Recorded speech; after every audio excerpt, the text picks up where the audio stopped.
Academic master की तरफ से MCQs नंबर फर्स्ट है, an event which can not be translate into dash. Number A है monetary term, number B है cell term, number C है purchase term और number D है asset term. Can not be called a transaction.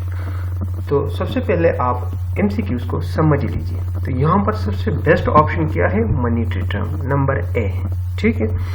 तो an event से मुराद क्या है, event से मुराद है ट्रांजैक्शन। अगर हमारे बिजनेस में कोई भी ट्रांजैक्शन हो जाता है और हम उसी को ट्रांसलेट नहीं करते हैं मॉनेटरी टर्म में, तो उसी को हम ट्रांजैक्शन बिल्कुल भी नहीं कह सकते हैं। लेट्स सपोज मैं आपको एग्जांपल देता हूँ। हमने अपने बिजनेस के लिए सेल किया, परचेज किया, ठीक है। हमने परचेज किया एक मशीनरी और उसी का हमें पता नहीं कि इसका मॉनेटरी वैल्यू क्या है, तो उसी को हम ट्रांजैक्शन कह सकते हैं? नहीं कह सकते हैं जब तक उसी का हम मालूम नहीं करेंगे क्या मॉनेटरी वैल्यू, ठीक है, कि उसका वैल्यू क्या है, उसका प्राइस क्या है, 10 लाख है, 50 लाख है, ठीक है। जब हम उसका मॉनेटरी वैल्यू, मनी में उसका वैल्यू मालूम करते हैं तो तभी हम उसी को ट्रांजैक्शन कहेंगे, ठीक है। तो मॉनेटरी वैल्यू का क्या मतलब है, मॉनेटरी वैल्यू का मतलब ये है कि मनी में एक चीज का वैल्यू क्या है, तो उसी को हम ट्रांजैक्शन कह सकते हैं। तो ये कौन सा कंसेप्ट है, ये है मनी मेजरमेंट कंसेप्ट है। यहाँ पर सबसे बेस्ट ऑप्शन क्या है, नंबर ए है, ठीक है। इसके बाद आते हैं MCQs नंबर सेकंड पर। A concept which says that a transaction which may affect either both sides of the equation by the same amount is number A है going concern concept, number B है dual aspect concept और number C है periodicity concept और number D है all of the above, ठीक है। अब MCQ statement क्या है, a concept which says that a transaction which में affect either both side of the equation by the same amount is. सबसे बेस्ट ऑप्शन यहाँ पर क्या है, सबसे बेस्ट ऑप्शन है डुअल एस्पेक्ट कॉन्सेप्ट है। डुअल एस्पेक्ट कंसेप्ट हमें यही बताते हैं अगर कोई भी ट्रांजैक्शन हो गया बिजनेस में तो हमारे अकाउंट के दोनों साइड को अफेक्ट करेगा, ठीक है, डेबिट को और क्रेडिट को भी। लेट्स सपोज हमने अपने बिजनेस के लिए परचेज किया तो हम डेबिट साइड में परचेज लिखेंगे और क्रेडिट साइड में क्या लिखेंगे, हम कैश लिखेंगे, ठीक है। तो जब कोई भी ट्रांजैक्शन हो जाती है तो अकाउंट के दोनों अतराफ को क्या करता है, अफेक्ट करते हैं, डेबिट और क्रेडिट दोनों को। अब आते हैं MCQs नंबर थर्ड पर। MCQs नंबर थर्ड में क्या है, the dash periodicity concept number N, number B consistency concept, number C realization concept और नंबर डी पर है going concern concept. Assume that the business will continue in operation for as long as possible and will not be dissolved in foreseeable future unless we have a strong evidence, ठीक है। तो यहाँ पर सबसे best concept कौन सा है, यहाँ पर सबसे बेस्ट कंसेप्ट है गोइंग कंसर्न कंसेप्ट, ठीक है। गोइंग कंसर्न कंसेप्ट हमें क्या बताता है, गोइंग कंसर्न कंसेप्ट हमें यही बताता है कि business will continue in operation for as long as possible, ठीक है। हमारा बिजनेस जो है ना, ठीक है, वो ऑपरेशन करेगा मार्केट में, ठीक है, लॉन्ग टाइम पीरियड के लिए एंड नॉट बी डिजॉल्व, और डिजॉल्व नहीं कर पाएगा फ्यूचर में, वो डिजॉल्व नहीं कर पाएगा unless we have a strong evidence, जब तक अगर हमारे पास कोई स्ट्रांग एविडेंस ना हो, ठीक है। बिजनेस मार्केट में लॉन्ग टर्म के लिए ऑपरेशन करेगा और डिजॉल्व तभी कर पाएगा जबकि कोई स्ट्रांग एविडेंस हो, ठीक है। तो बिजनेस के डिजॉल्विंग के लिए स्ट्रांग एविडेंस कौन क्या होता है, बिजनेस के डिजॉल्विंग के लिए स्ट्रांग एविडेंस सबसे पहला लिक्विडिटी होता है, ठीक है। लिक्विडिटी का क्या मतलब है, liquidity the asset which are in the form of cash are easily convert into the cash are called as liquidity। liquidity का क्या मतलब है, जो एसेट हमारे पास कैश में होते हैं या इजीली हम उसी को कैश में कन्वर्ट कर सकते हैं। कोई भी चीज अगर हमारे पास बिजनेस में हो, करंट एसेट मतलब, तो उसी को हम क्या कहते हैं, उसी को हम लिक्विडिटी कहते हैं, ठीक है। अब अगर बिजनेस का लिक्विडिटी इतना नहीं है, ठीक है, कि वो अपने करंट एसेट से अगर अपना करंट लायबिलिटी पे कर सके, तो बिजनेस कहाँ जाता है, बिजनेस सॉल्वेंसी की तरफ जाता है। सॉल्वेंसी क्या है, सॉल्वेंसी में एक बिजनेस जो है ना वो अनेबल होता है कि वो डेबिट पे करें, प्रिंसिपल अमाउंट और प्लस इसी पर इंटरेस्ट पे करें। ठीक है, तो बिजनेस कहाँ पर जाते हैं, डिसॉल्विंग की तरफ जाते हैं। नंबर सेकंड क्या है, नंबर सेकंड है कैपिटल स्ट्रक्चर। अब कैपिटल स्ट्रक्चर क्या है, कैपिटल स्ट्रक्चर है it is the mix of debit and equity security. ठीक है, अगर हमारे कैपिटल स्ट्रक्चर का कंपोजिशन हमने इस तरह नहीं किया गया है, ठीक है, अगर वो हमारा कैपिटल स्ट्रक्चर साउंड नहीं है, ठीक है, कि वो हमारा करंट और लॉन्ग टर्म फाइनेंशियल जरूरियात को पूरा कर सके, तो फिर बिजनेस डिसॉल्विंग की तरफ जाता है। नंबर सी क्या है, नंबर सी है ये भी एक स्ट्रांग एविडेंस है मार्केट। मार्केट में जो प्रोडक्ट हम लॉन्च करते हैं या जो सर्विसेज हम मार्केट में प्रोवाइड करते हैं, ठीक है, अगर हमारे प्रोडक्ट से हमारे सर्विसेज से वो कस्टमर के डिमांड के मुताबिक नहीं है, कस्टमर उससे सेटिस्फाई नहीं है, तो फिर कस्टमर वो प्रोडक्ट नहीं खरीदता है। जब प्रोडक्ट को कस्टमर नहीं खरीदता है तो मार्केट में रेवेन्यू कम हो जाती है बिजनेसेस का। जब रेवेन्यू कम हो जाती है तो एक्सपेंस ज़्यादा हो जाते हैं और इसी असना में लॉसेस, बिजनेस को लॉसेस होता है, तो तब भी बिजनेस डिसॉल्व करता है। और नंबर डी क्या है, नंबर डी है मैनेजमेंट। किसी बिजनेस के चलाने के लिए एफिशिएंट और इफेक्टिव मैनेजमेंट होने चाहिए। ठीक है, अगर बिजनेस एफिशिएंट और इफेक्टिव नहीं हो, उसका जो है ना, जो वो पॉलिसी बनाते हैं या वो स्ट्रेटजी जो बनाते हैं या मार्केट में जो प्रैक्टिस वो कर रहे हैं, ठीक है, वो ठीक से नहीं कर रहे हैं, ठीक है, अपने पॉलिसी ठीक से नहीं बना रहे हैं, तो बिजनेस क्या डिसॉल्विंग की तरफ फिर जाता है। ठीक है, समझ गए। बिजनेस गोइंग कंसर्न कंसेप्ट जो है ना, हमें ये कहता है कि बिजनेस लॉन्ग टाइम पीरियड के लिए मार्केट में ऑपरेशन करेगा और डिसॉल्व जो है ना तब कर पाएगा जबकि कोई स्ट्रॉन्ग एविडेंस ना हो। ठीक है, तो स्ट्रॉन्ग एविडेंस क्या है, लिक्विडिटी है, कैपिटल स्ट्रक्चर है, मार्केट है और इसके साथ साथ मैनेजमेंट है। MCQs number 4, the dash periodicity concept, number B going concern concept, number C realization concept और नंबर डी क्या है, all of the above. Required that a profit and loss and balance sheet account should be prepare at a regular interval for the purpose of performance evaluation, tax evaluation, budgetary control and compare 1 year financial statement data with successive year। ठीक है, तो यहाँ पर सबसे best option जो है ना वो कौन सा है, सबसे बेस्ट ऑप्शन क्या है, पीरियडिसिटी कंसेप्ट।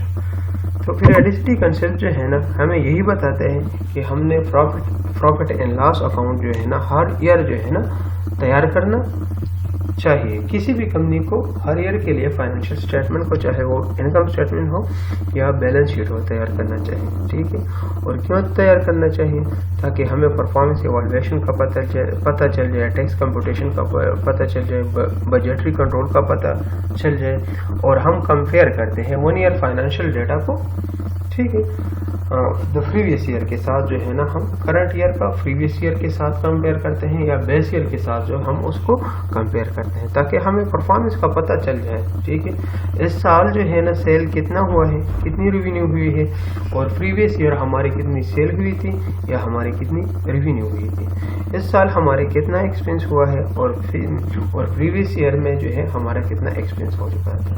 तो पीरियडिसिटी कंसेप्ट में हम फाइंड आउट करते हैं फाइनेंशियल स्टेटमेंट को, इनकम स्टेटमेंट और बैलेंस शीट को और फिर उसको कंपेयर करते हैं परफॉर्मेंस इवैल्यूएशन के लिए, ताकि हमें बिजनेस का परफॉर्मेंस का पता चल जाए कि हमारा बिजनेस किस तरफ जा रहा है। ठीक है, प्रॉफिटेबिलिटी की तरफ जा रहा है, लॉसेस की तरफ जा रहा है, किस तरफ जा रहा है, टैक्स कंप्यूटेशन का, बजटरी कंट्रोल का। ठीक है, इस सारों का हमें पता चल जाए। अब आते हैं एमसीक्यूज नंबर 5 पर, which one accounting concept said that revenue will be recognized as earned and expense will recognized as income and not when cash received or paid। ठीक है, वो कौन सा कंसेप्ट है, ठीक है, जो हमें यही बताते हैं हम रेवेन्यू को तभी रिकॉग्नाइज करेंगे जैसे ही हम अर्न करते हैं और एक्सपेंस जो है ना तभी रिकॉग्नाइज करें जैसे कि एक्सपेंस इनकट हो जाते हैं। ये नहीं कि हमने अगर रेवेन्यू रियलाइज किया तो कैश आया, और ये नहीं कि अगर हमने एक्सपेंस अगर इनकट हुए तो हमने कैश पेमेंट किया। तो सबसे बेस्ट ऑप्शन क्या है, एक्रूवल कंसेप्ट है। एक्रूवल कंसेप्ट यही बताता है कि हम रेवेन्यू को रियलाइज करते हैं, जैसे कि हम सेल करते हैं तो हम अपने रेवेन्यू को रियलाइज करते हैं कि हमारा रेवेन्यू हो गया, या जैसे ही अगर हमने कैश रिसीव भी किया है या नहीं, जैसे कि अगर हमारा एक्सपेंस हो गया तो हम एक्सपेंस को रियलाइज करेंगे कि हमारा एक्सपेंस हो गया। अगर हमने कैश पेमेंट भी उसी एक्सपेंस का नहीं किया है तो तब भी हम उसी को रियलाइज करते हैं, तो उसको क्या कहते हैं, एक्रूवल कंसेप्ट। एक्रूवल कंसेप्ट में दो ही प्रॉब्लम्स है। एक प्रॉब्लम ये है कि हमने सेल को रिकॉग्नाइज किया। लेट सपोज हमने 2021 में सेल किया, दिसंबर 2021 में 50 लाख का सेल हमने किया, लेकिन हमने उसी को अपना अकाउंट में रिकॉर्ड किया, फाइनेंशियल स्टेटमेंट में हमने उसी को रिकॉर्ड किया, लेकिन हो सकता है कि उसी सेल का पेमेंट जो है ना हमें 2022 में मिले। इस तरह एक्सपेंस का भी, अगर एक्सपेंस दिसंबर 2022 में हो गए, ठीक है, अगर हो सकता है कि वही एक्सपेंस जो है ना हम 2021 में, अगर दिसंबर 2021 में एक्सपेंस हो गए और हो सकता है कि वही एक्सपेंस हम 2022 में जो है ना पेमेंट उसी का करें, ठीक है। लेट सपोज इलेक्ट्रिसिटी का बिल हो गया, ठीक है, 2021 में हमने इलेक्ट्रिसिटी कंज्यूम की, इसकी पेमेंट जो है हम जनवरी 2022 में करेंगे, ठीक है। तो यही प्रॉब्लम है कि हम रेवेन्यूज को भी रिकॉग्नाइज करते हैं, चाहे हमें रिसीव हुई हो या नहीं, और अपना एक्सपेंस को भी जो है ना हम रिकॉग्नाइज करते हैं, चाहे हमने उसी का पेमेंट किया है या नहीं किया है, ठीक है। तो ये एक्रूवल कंसेप्ट हमें बताता है। अब जो है ना आते हैं नंबर 6 नंबर MCQs पर। द डैश, नंबर ए है रियलाइजेशन कंसेप्ट, नंबर बी है मैचिंग कंसेप्ट, नंबर सी है एक्रूवल कंसेप्ट, नंबर डी है all of them. Required that expense for an accounting period should be matched against the related income rather than recognized revenue as being earned at the time when the cash is received or recognized when cash is paid, ठीक है। तो यहाँ पर सबसे best option कौन सा है, सबसे बेस्ट ऑप्शन है मैचिंग कंसेप्ट। मैचिंग कंसेप्ट हमें क्या बताता है, मैचिंग कंसेप्ट हमें यही बताता है कि the expense in accounting period which match against the related income. हम अपना एक्सपेंस अपने रिलेटेड इनकम से क्या करते हैं, कंपैरिजन करते हैं। जैसे ही हम जो है ना हमारे पास कैश रिसीव हो जाता है और हम कैश पेमेंट करते हैं, रेवेन्यू से हम कैश जो है ना, रेवेन्यू से हमको कैश आता है और एक्सपेंस से हमारे लिए हमारे बिजनेस से कैश जाता है। हमारे कितने एक्सपेंस हुए और हमारे कितने रेवेन्यू हुआ है, हम एक्चुअली में जितने भी कैश आया है और एक्चुअली जितने भी एक्सपेंस हुए हैं हम उस एक दूसरे के साथ वो कंपेयर करते हैं। ये नहीं कि जिस तरह एक्रूवल कंसेप्ट की तरह कि हम रेवेन्यू को तभी रिकॉग्नाइज करेंगे जिस तरह हमारा सेल हो जाता है और एक्सपेंस, जैसे कि हमने सेल किया लेकिन अगर कैश आया भी है या नहीं आया है, और एक्सपेंस को तब रिकॉग्नाइज करेंगे जिस तरह हमारा एक्सपेंस हो चुका है। हो सकता है कि हमने उसी का पेमेंट नहीं किया है और फिर भी हम उसी को रिकॉग्नाइज करेंगे। लेकिन मैचिंग कंसेप्ट में यही बताते हैं कि कितना कैश रिसीव हुआ है और कितनी कैश जो है ना हमारे बिजनेस से निकल गई है, ठीक है, एक्सपेंस जो है ना हमारे कितनी हुई है, ठीक है। तो हम अपना एक्सपेंस और अपना कैश जो हमने रिसीव किया है एक दूसरे के साथ क्या करते हैं, कंपैरिजन उसी का करते हैं। अब आते हैं MCQ नंबर 7 पर। The realization concept, matching concept, approval concept और नंबर डी है all of them is the process of converting non cash resources and right into money. Revenue should be brought into account when it is actually realized, ठीक है। तो कौन सा concept है, ये है रियलाइजेशन कंसेप्ट। सबसे बेस्ट ऑप्शन क्या है, रियलाइजेशन कंसेप्ट। रियलाइजेशन कंसेप्ट यही बताता है कि हम अपने रेवेन्यू को तभी अकाउंट में रिकॉर्ड करेंगे जब हम उसी को एक्चुअली रियलाइज करें, ठीक है। तो हम तभी उसी को अपने अकाउंट में रिकॉर्ड करेंगे।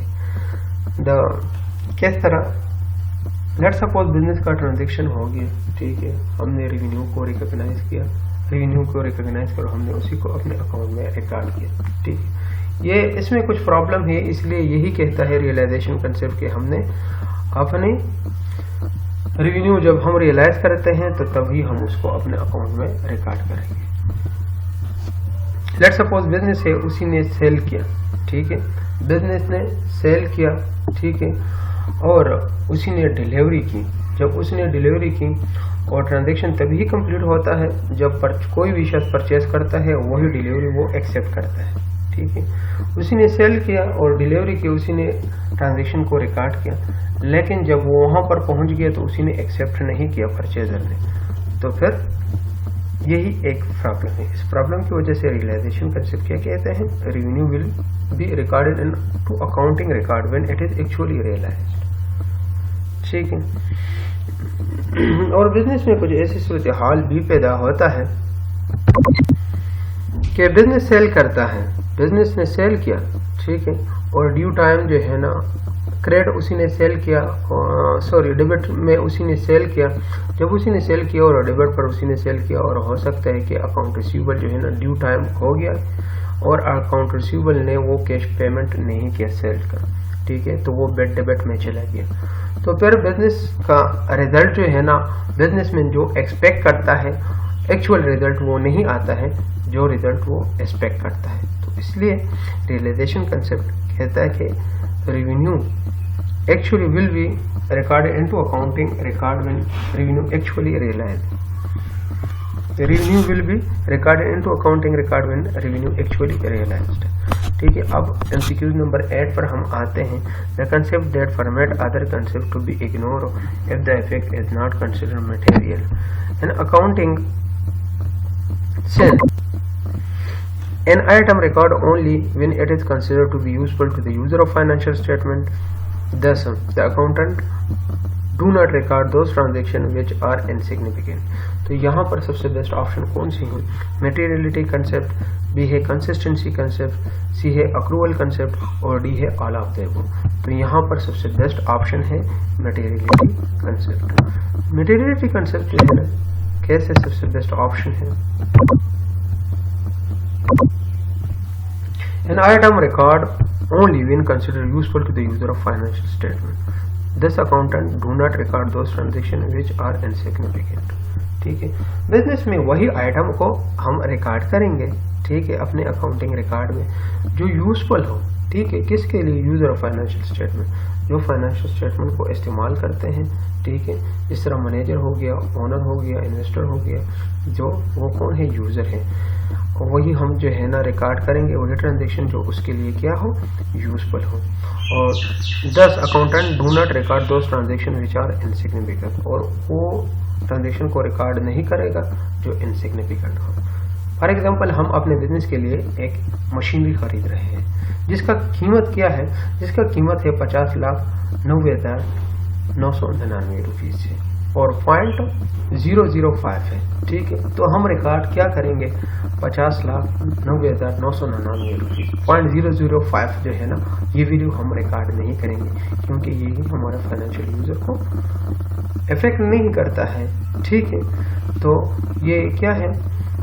The accountant do not record those transaction which are insignificant. तो ये एक इनसिग्निफिकेंट वैल्यू है 0.005, ठीक है। तो ये कौन सा कंसेप्ट बताता है? Materiality concept. मटेरियलिटी कंसेप्ट यही बताते हैं record only those when it is considered to be useful for the financial user, ठीक है। हम वही वैल्यूज को रिकॉर्ड करेंगे जो यूजफुल हो फाइनेंशियल यूजर के लिए, ठीक है। अब जो है ना हम आते हैं MCQs नंबर 9 पे। It is possible to adopt a variety of principle and procedure for financial event if in treating a given event two or more contradictory method are used, it may yield conflicting result. इसमें number first पर है materiality concept, number B पर है consistency concept, number सी पर है accrual concept और number D पर है ऑल ऑफ देम। तो यहाँ पर सबसे बेस्ट ऑप्शन कौन सी है? यहाँ पर सबसे बेस्ट ऑप्शन है कंसिस्टेंसी कंसेप्ट, ठीक है। It is possible to adopt a variety of principle and procedure for financial event. बहुत से प्रिंसिपल होते हैं और बहुत से प्रोसीजर होते हैं जब हम कोई भी फाइनेंशियल इवेंट को रिकॉर्ड करते हैं, लेकिन हमें कौन सा प्रोसीजर फॉलो करना है? उन सारों में से हमने सिर्फ एक ही प्रोसीजर को फॉलो करना है, ठीक है। If in treating a given event two or more contradictory methods are used, it may yield conflicting result. अगर हमने दो या दो से ज्यादा जो है ना कोई भी प्रोसीजर को हमने इस्तेमाल की तो वो क्या हमको कॉन्फ्लिक्टिंग रिजल्ट देगा। हमारा जो फाइनेंशियल स्टेटमेंट है वो ट्रू एंड फेयर व्यू नहीं कर पाएगा, ठीक है, क्योंकि हमने दो ही मेथड को इस्तेमाल किया है। कंसिस्टेंसी कंसेप्ट यही कहते हैं कि आपने एक साल के लिए भी एक ही मेथड इस्तेमाल करने हैं, दूसरे साल के लिए भी वही मेथड को इस्तेमाल करना है, तीसरे साल के लिए भी वही मेथड को इस्तेमाल करना है। मैं आपको एक एग्जांपल देता हूँ। हमने एक मशीनरी खरीदी अपने बिजनेस के लिए, ठीक है, और हम जो है ना उसी पर स्ट्रेट लाइन डिप्रिसिएशन एक साल के लिए चार्ज करते हैं। तो दूसरे साल के लिए भी हमको चाहिए कि हम स्ट्रेट लाइन डिप्रिसिएशन मेथड्स को फॉलो करें, तीसरे साल के लिए भी हमको फॉलो करना चाहिए। अगर हमने एक साल के लिए उसी को डिप्रिसिएशन का method, straight line depreciation methods को हमने फॉलो किया और दूसरे साल के लिए हमने बैलेंस डिमिनिशिंग डिप्रिसिएशन मेथड्स को फॉलो किया, जो कि हमारा फाइनेंशियल स्टेटमेंट फिर ट्रू एंड फेयर व्यू नहीं कर पाएगा, ठीक है। अगर इससे हम ऐसा भी करते हैं कि हम एक ईयर का फाइनेंशियल स्टेटमेंट दूसरे ईयर के साथ कंपेयर करते हैं, ठीक है। अगर एक साल के लिए हमने एक मेथड्स को फॉलो किया और दूसरे साल के लिए हमने दूसरा मेथड्स को फॉलो किया, ठीक है, तो हम कैसे कंपेयर करेंगे, ठीक है। तो कंसिस्टेंसी कंसेप्ट जो है ना हमें यही बताता है कि हमने क्या है, एक ही प्रोसीजर को हमने क्या है फॉलो करना है, ठीक है, समझ गए। अब आते हैं एमसीक्यू नंबर 10।